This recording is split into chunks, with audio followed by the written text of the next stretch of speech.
প্রিয় নাটোরবাসী, আপনারা সবাই কেমন আছেন? আর একটু জোরে বলেন, কেমন আছেন সবাই? আমাদেরকে ভালো রেখেছেন কে? আমাদেরকে সুস্থ রেখেছেন কে? যে মহান মনিব, যে মহান রব আমাদেরকে ভালো রেখেছেন এবং সুস্থতার মতো শ্রেষ্ঠ নিয়ামত দিয়ে এই জান্নাতের বাগানে এসে বসার তৌফিক দান করলেন। এজন্য সকলেই খুশি নাকি বেজার? এজন্য সকলেই পড়ে নিচ্ছি কালিমাতুশ শুকর, আলহামদুলিল্লাহ। এজন্য আল্লাহ রাব্বুল আলামিন বলেন, ইয়া আইয়ুহাল্লাযীনা আমানুত্তাকুল্লাহা ওয়া কুনু মা'আস সাদিকিন। আল্লাহ রাব্বুল আলামিন সূরাতুত তাওবা, পবিত্র আল কোরআনুল কারীমের 9 নম্বর সূরা 119 নম্বর আয়াতে কারিমার মধ্যে সুন্দর করে আল্লাহ পাক সুবহানাহু ওয়া তাআলা জানায় দিলেন, ইয়া আইয়ুহাল্লাযীনা আমানুত্তাকুল্লাহ, হে ঈমানদারেরা, নিজেদেরকে যারা মুমিন বলে পরিচয় দাও, নিজেদেরকে যারা ঈমানদার বলে পরিচয় দাও, আল্লাহ পাক সুবহানাহু ওয়া তাআলা ঘোষণা করে দিলেন, বান্দারে, আমার ঈমানদারেরা, তোমরা আল্লাহর ভয় নিয়ে জীবনকে পরিচালনা করো, তোমরা তাকওয়াবান হয়ে যাও, আর তোমরা ওয়াকুনু মা'আস সাদিকিন, আর তোমরা আল্লাহ ভীত যাদের মধ্যে রয়েছে আর যারা সত্যবাদী তাদের অন্তর্ভুক্ত হয়ে যাও। জোরে বলেন সুবহানাল্লাহ। আল্লাহ পাক ঈমানদার বান্দাদেরকে ডাক দিয়ে বললেন, ইয়া আইয়ুহাল্লাযীনা আমানুত্তাকুল্লাহ ওয়া কুনু মা'আস সাদিকিন, হে ঈমানদার বান্দারা, তোমাদের মধ্যে আল্লাহর ভয় নিয়ে আসো, তোমরা তাকওয়াবান হয়ে যাও, আর তোমরা তাকওয়াবান হওয়ার পাশাপাশি তোমরা সত্যবাদীদের অন্তর্ভুক্ত হয়ে যাও। জোরে বলেন আল্লাহু আকবার। তাহলে আমাদেরকে সত্যবাদী হতে হবে, সত্যবাদীদের অন্তর্ভুক্ত হতে হবে, আমাদেরকে তাকওয়া অবলম্বন করতে হবে। এই নির্দেশ দিয়েছেন কে?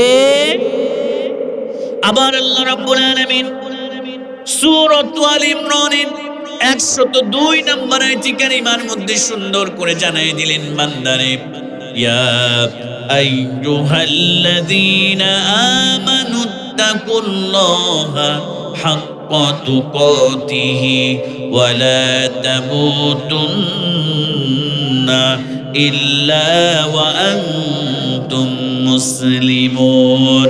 আল্লাহ রাব্বুল আলামিন বললেন, হে ঈমানদারেরা, তোমরা তাকওয়াবান হয়ে যাও, তোমরা মুত্তাকি হয়ে যাও, আর তোমরা মৃত্যুবরণ করো না, হাক্কা তুকাতিহি ওয়া লা তামুতুন্না ইল্লা ওয়া আনতুম মুসলিমুন, আর তোমরা মুসলমান না হয়ে তোমরা কেউ মৃত্যুবরণ করো না। জোরে বলেন সুবহানাল্লাহ।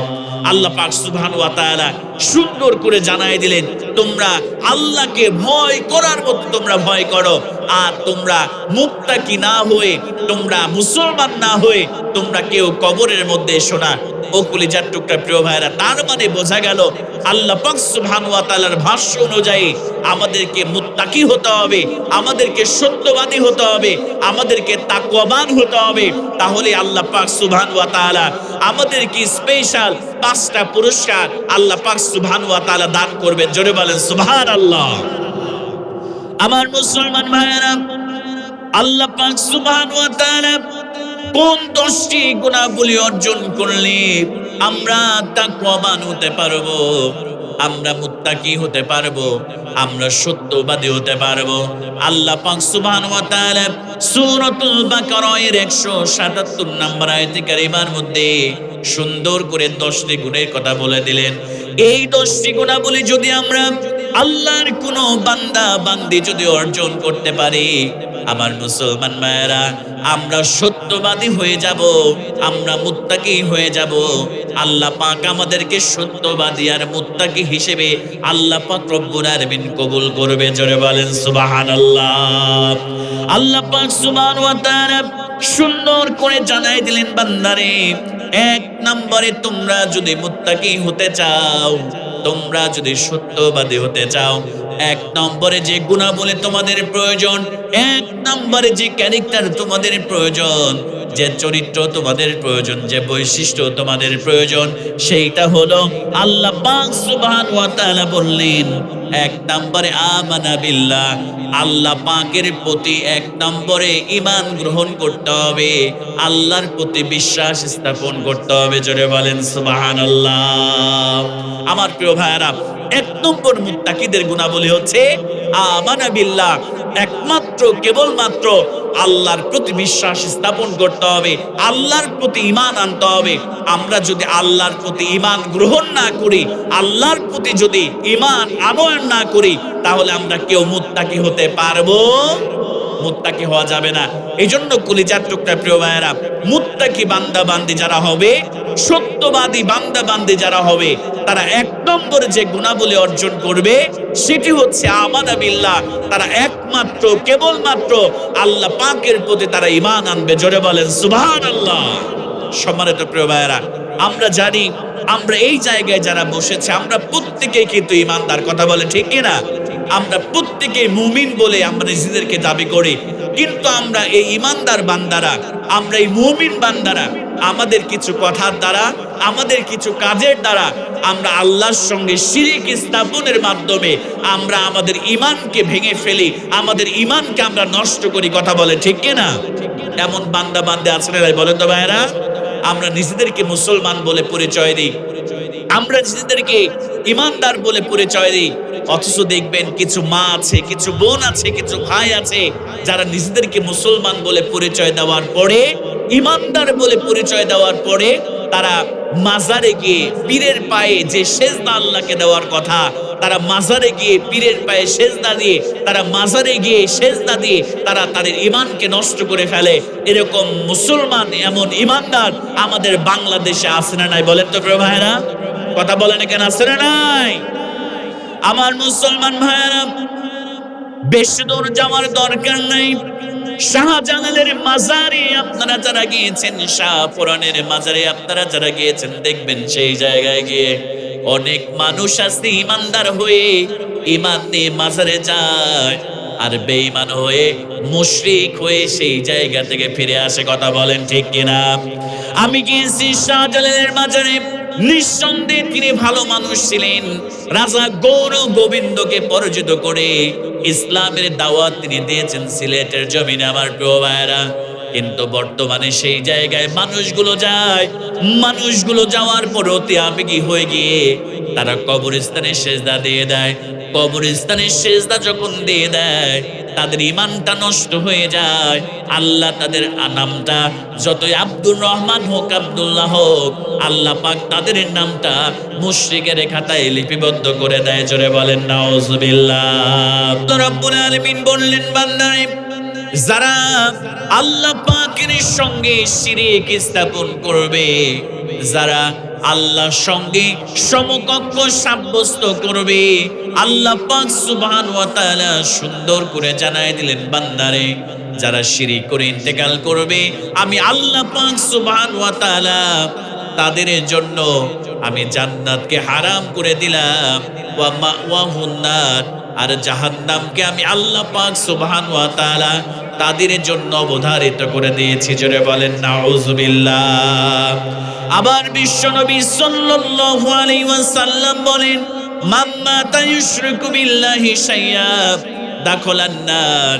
আল্লাহর নবী বললেন, যারা আল্লাহর সঙ্গে শিরিক স্থাপন করে যারা ইন্তেকাল করবে, আল্লাহ রাসূল বললেন আল্লাহ পাক সুবহানাহু ওয়া তাআলা তাদেরকে জাহান্নামের মধ্যে নিক্ষেপ করে দিবে। জোরে বলেন নাউজুবিল্লাহ। আবার বিশ্বনবী বললেন, ওয়া মান মাতা লা ইউশরিকু বিল্লাহি শাইআ দাখালাল জান্নাহ। আল্লাহ রাসূল বললেন, যারা শিরিক স্থাপন করে, যারা আল্লাহর সঙ্গে সমকক্ষ সাব্যস্ত করবে না, যারা আল্লাহর সঙ্গে শরীক স্থাপন করবে না, আল্লাহ পাক সুবহানাহু ওয়া তাআলা তাদেরকে জান্নাতের মধ্যে প্রবেশ করায় দিবে। জোরে বলেন সুবহানাল্লাহ। আল্লাহ পাকের হাবিব বললেন, মাম্মা তাইশরিকু বিল্লাহি শাইআ দাখালান নার। যারা আল্লাহর সঙ্গে শিরিক করবে, আল্লাহ তাদেরকে জাহান্নামের মধ্যে নিক্ষেপ করবে, নাউযুবিল্লাহ। আর যারা আল্লাহর সঙ্গে শিরিক স্থাপন করবে না, আল্লাহ পাক সুবহানাহু ওয়া তাআলা তাদেরকে জান্নাত দিয়ে ধন্য করে দিবেন। জোরে বলেন সুবহানাল্লাহ। তার মানে সম্মানিত প্রিয় ভাইয়েরা, আমরা যদি মুত্তাকি হতে চাই, আমরা যদি সত্যবাদী বান্দা বান্দিতে পরিণত হতে চাই, তাহলে আমাদেরকে এক নম্বরে যে গুণাবলীটা অর্জন করতে হবে সেটা হচ্ছে আমানা বিল্লাহ, আল্লাহর প্রতি বিশ্বাস স্থাপন করতে হবে। মনে থাকবে তো ইনশাআল্লাহ? আমার প্রিয় ভাইয়েরা, এবার আল্লাহ পাক সুবহানাহু ওয়া তাআলা এক নম্বরে সুন্দর গুণাবলীর কথা আল্লাহ পাক সুবহানাহু ওয়া তাআলা জানায় দিলেন। মান আমানা বিল্লাহ, যারা সত্যবাদী, যারা মুত্তাকি হবে, তাদের এক নম্বর গুণাবলী হলো তারা আল্লাহর প্রতি বিশ্বাস স্থাপন করবে, আল্লাহ পাকের প্রতি তারা ঈমান গ্রহণ করবে। এবার আল্লাহ পাক সুবহানাহু ওয়া তাআলা দুই নম্বর গুণাবলী সম্পর্কে জানাই দিলেন। যারা মুত্তাকি হবে, যারা সত্যবাদী হবে, তাদের দুই নম্বর কোয়ালিটি হলো ওয়াল ইয়াউমিল আখির, তারা পরকালীন জীবনকে বিশ্বাস স্থাপন করবে, তারা আখিরাত দিবসকে তারা বিশ্বাস স্থাপন করবে। তাদের কৃতকর্মের হিসাব নিকাশ আল্লাহর কাছে তারা দিতে হবে, এই ব্যাপারে তারা বিশ্বাস করবে। জোরে বলেন সুবহানাল্লাহ। এই পৃথিবীতে আমরা নেক কাজ বলেন আর গুনাহের কাজ বলেন, সব কিছুর হিসাব একদিন আল্লাহর কাছে দিতে হবে। কথা বলেন ঠিক কিনা? এই জমিন ছেড়ে যখন আমরা পরকালীন জীবনে চলে যাব, আমাদের কৃতকর্মের হিসাবগুলো আল্লাহ পাকের কাছে দিতে হবে। কারণ আল্লাহ পাক সুবহানাহু ওয়া তাআলা সেই দিন মিজান স্থাপন করবে। আমাদের নেকিগুলোকে, আমাদের পাপগুলোকে আল্লাহ পাক সুবহানাহু ওয়া তাআলা মিজানের পাল্লায় পরিমাপ করে আমাদের জান্নাত এবং জাহান্নামের ফয়সালা হয়ে যাবে। কথা বলে ঠিক কিনা? এই পৃথিবীতে যত পাপ আমরা করি, এই পৃথিবীর কোনো মানুষ যদি না জানে, আল্লাহ পাক সুবহানাহু ওয়া তাআলা ঠিকই জানেন। এবং কিয়ামতের দিন আমাদেরকে এই পাপের জন্য, এই নেকির জন্য আল্লাহ পাক সুবহানাহু ওয়া তাআলার কাঠগড়ায় আমাদেরকে দাঁড়াইতে হবে। নেকির হিসাব আল্লাহ পাক সুবহানাহু ওয়া তাআলার কাছে দিতে হবে। এবং পাপ যারা করছি প্রতিনিয়ত আল্লাহর কাছে পরকালে এই পাপের হিসাবও দিতে হবে। কথা বলে ঠিক কিনা? আমার প্রিয় ভাইয়েরা, ভালো করে লক্ষ্য করেন, কাল কিয়ামতের দিন কঠিন মুসিবতের সময় আল্লাহর সামনে আমাদের দাঁড়াইতে হবে। আমরা যে গুনাহ করি, আল্লাহ পাক রব্বুল আলামিনের কাছে সেই গুনাহের হিসাব আমাদেরকে দিতে হবে। আমরা যে পুণ্য করেছি তার হিসাব আল্লাহ পাক সুবহানাহু ওয়া তাআলা নেবেন। আমার মুসলমান কলিজার টুকরা প্রিয় ভাইয়েরা, আমরা এই দুনিয়াতে যে অপকর্মগুলো করেছি, যে নেক কাজগুলো করেছি, সব কিছুর হিসাব আল্লাহর কাছে দিতে হবে। আল্লাহ পাক রব্বুল আলামিন কাল কিয়ামতের দিন দুইটা দলে মানুষদেরকে বিভক্ত করে দেবে। সবাই বলেন তো কয়টা দলে ভাগ হয়ে যাব আমরা? দুইটা দলে মানুষগুলো বিভক্ত হয়ে যাবে। এক নাম্বার দল হলো আসহাবুল জান্নাত, এক নম্বর দল হলো জান্নাতি দল, ডানপন্থী দল হবে জান্নাতি দল। আল্লাহ পাক সুবহানাহু ওয়া তাআলা আরেক দল মানুষকে আসহাবুন নার, আরেকটা দল হয়ে যাবে জাহান্নামী দল। আল্লাহ পাক সুবহানাহু ওয়া তাআলা বলেন, ফাম্মা মান উতিয়া কিতাবাহু বিয়ামিনিহি, যারা ডানপন্থী হবে আল্লাহ পাক সুবহানাহু ওয়া তাআলা বললেন তাদের আমলনামাগুলো ডান হাতের মধ্যে প্রদান করে দেওয়া হবে। ফাসাউফা ইউহাসাবু হিসাবান ইয়াসীরা, আল্লাহ পাক সুবহানাহু ওয়া তাআলা যারা ডান হাতে আমলনামা পেয়ে যাবে, আল্লাহ পাক সুবহানাহু ওয়া তাআলা তাদের হিসাবগুলোকে সহজ করে নেবেন। জোরে বলেন সুবহানাল্লাহ। আম্মা জান আয়েশা সিদ্দিকা রাদিয়াল্লাহু তাআলা আনহা বিশ্ব নবীকে বললেন, ইয়া রাসূলুল্লাহ, ইয়া হাবিবাল্লাহ, হিসাব সহজ করার মানে কি? আল্লাহ নবীজি বিশ্ব নবী সাল্লাল্লাহু আলাইহি ওয়াসাল্লাম বললেন, হিসাব সহজ করার মানে হলো আল্লাহ পাক রব্বুল আলামিন তাকে বিনা হিসেবে জান্নাতের মধ্যে আল্লাহ পাক তাকে ঢুকায় দিবেন, তাকে প্রবেশ করায় দিবেন। জোরে বলেন সুবহানাল্লাহ। এবার আল্লাহ পাক বললেন, ওয়া মাম্মা, আল্লাহ পাক সুবহানাহু ওয়া তাআলা বলেন, ওয়া আম্মা মান উতিয়া কিতাবাহু ওয়ারাআ যহরিহি, আল্লাহ পাক সুবহানাহু ওয়া তাআলা বললেন আরেক দল মানুষকে তাদের আমলনামাগুলো বাম হাতে দিয়ে দেওয়া হবে। এবার তাদেরকে বলা হবে, ইকরা কিতাবাকা, এই নাও তোমার বই, তুমি পড়তে শুরু করে দাও। জীবনে কোন কোন জায়গায় কোন অপরাধ তুমি করেছো, কেমন গুনাহের কাজ তুমি করেছো, তোমার এই কিতাবের মধ্যে সব কিছু লেখা আছে। আল্লাহর ওই পাপিষ্ঠ বান্দা এবার কিয়ামতের দিন কঠিন মুসিবতের সময় এবার সে তার আমল নামাগুলো পড়তে শুরু করে দিবে, আর আফসোস করবে, ইয়া ওয়াইলাতানা মা লিহাযাল কিতাব লা ইউগাদিরু সগীরাতান ওয়ালা কাবীরাতান ইল্লা আহসাহা।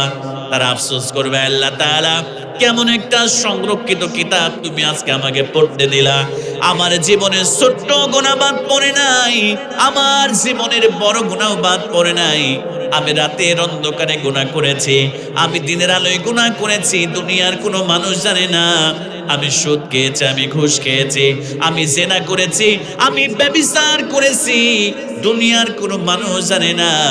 ইল্লাহ সাহা, কেমন একটা সংরক্ষিত কিতাব আল্লাহ তুমি আমাকে পড়তে দিলা। আমার মুসলমান ভাইরা, কাল কিয়ামতের দিন কঠিন মুসিবতের সময় আল্লাহর কাঠগড়ায় দাঁড়াতে হবে, আল্লাহর কাছে হিসাব দিতে হবে। এজন্যই পরকালের প্রতি যারা বিশ্বাস স্থাপন করবে, পরকালের প্রতি যারা ঈমান আনবে, আল্লাহ পাক সুবহানাহু ওয়া তাআলা এইটাকে মুমিন বান্দা যারা হবে, মুত্তাকি বান্দা যারা হবে, সত্যবাদী বান্দা যারা হবে, আল্লাহ পাক সুবহানাহু ওয়া তাআলা জানায় দিলেন, এক নম্বরে মুত্তাকি বান্দা যারা হবে, আমানা বিল্লাহ, আল্লাহর প্রতি বিশ্বাস স্থাপন করবে। আর দুই নম্বরে তারা পরকালীন জীবনের প্রতি তারা বিশ্বাস স্থাপন করবে। জোরে বলেন সুবহানাল্লাহ। আমার প্রিয় ভাইরা, যদি মুত্তাকি বান্দা বান্দে হতে চাই, এক নম্বরে আল্লাহর প্রতি বিশ্বাস, দুই নম্বরে আমাদেরকে পরকালীন জীবনের প্রতি আমাদের বিশ্বাস স্থাপন করতে হবে। এই জীবনের পরে আরেকটি জীবন আছে, যেই দিন আল্লাহর কাছে আমাদের সমস্ত অপরাধ, আমাদের সমস্ত গুনাহ, আমাদের সমস্ত প্রকারের পাপাচার সম্পর্কে আল্লাহর কাছে জবাব দিতে করতে হবে। এইটা হচ্ছে একজন মুত্তাকি বান্দা, একজন পরহেজগার বান্দা, একজন সত্যবাদী বান্দার দ্বিতীয় নাম্বার গুনাহ বলে। জোরে বলেন সুবহানাল্লাহ। আমার মুসলমান ভাইয়েরা, আল্লাহ পাক সুবহানাহু ওয়া তাআলা এবার 3 নম্বর, 4 নম্বর এবং 5 নম্বর গুনাহগুলির কথা সুন্দর করে জানায় দিলেন। আল্লাহ পাক রব্বুল আলামিন বলেন, আমার মুত্তাকি বান্দার 3 নম্বরে যে গুনাহগুলি সেটি হলো ওয়াল মালাইকা। আমি আল্লাহ পাক সুবহানাহু ওয়া তাআলা যত ফেরেশতা আমি সৃষ্টি করেছি তারা ফেরেশতাদের প্রতি ঈমান আনবে। এরপর আল্লাহ পাক সুবহানাহু ওয়া তাআলা 4 নম্বরে বললেন ওয়াল কিতাবি, আমি যে কিতাব আমি নাজিল করে দিয়েছি, আল্লাহ পাক সুবহানাহু ওয়া তাআলা বললেন এই কিতাবের প্রতি তারা ঈমান গ্রহণ করবে। আর 5 নম্বরে ওয়ান নাবিয়িন, আল্লাহ পাক সুবহানাহু ওয়া তাআলা বললেন আমি যে নবী রাসূলগণ যুগে যুগে পাঠিয়ে দিয়েছি, এই নবী রাসূলগণের প্রতি তারা বিশ্বাস স্থাপন করবে, তারা ঈমান আনবে। জোরে বলেন সুবহানাল্লাহ। আমার মুসলমান ভাইয়েরা, 5টি গুনাহগুলি সম্পর্কে জানলাম। আল্লাহ পাক সুবহানাহু ওয়া তাআলা এবার মুত্তাকি বান্দা বান্দে যারা হবে, ঈমানদার সত্যবাদী বান্দা বান্দে যারা হবে, তাদের 6 নম্বর গুনাহগুলির কথা আল্লাহ পাক সুবহানাহু ওয়া তাআলা সুন্দর করে জানায় দিলেন। আল্লাহ পাক রব্বুল আলামিন বলেন ওয়া আতাল মালা আলা হুব্বিহি দাওিল কুরবা ওয়াল ইয়াতামা ওয়াল মাসাকিন ওয়াবনাস সাবিলি ওয়াস সাইলিনা ওয়া ফির রিকাব। আল্লাহ পাক রব্বুল আলামিন 6 নম্বর গুনাহগুলির কথা জানায় দিলেন। আমার বান্দারা, তোমরা যদি মুত্তাকি হতে চাও, তোমরা যদি পরহেজগার হতে চাও, তোমরা যদি সত্যবাদী হতে চাও, তোমাদের সম্পদের প্রতি তোমাদের ভালোবাসা থাকবে, তোমাদের সম্পদের প্রতি তোমাদের মহব্বত থাকবে। তোমাদের সম্পদগুলো মহব্বত ভালোবাসা থাকার পরে তারপরেও তোমাদের নিকটস্থ আত্মীয় স্বজন, তোমাদের এতিম মিসকিনদের, ইবনে সাবিল মুসাফিরদের জন্য দাস মুক্তিতে তোমাদের সম্পদগুলো আল্লাহর রাস্তায় ব্যয় করতে হবে। জোরে বলেন সুবহানাল্লাহ।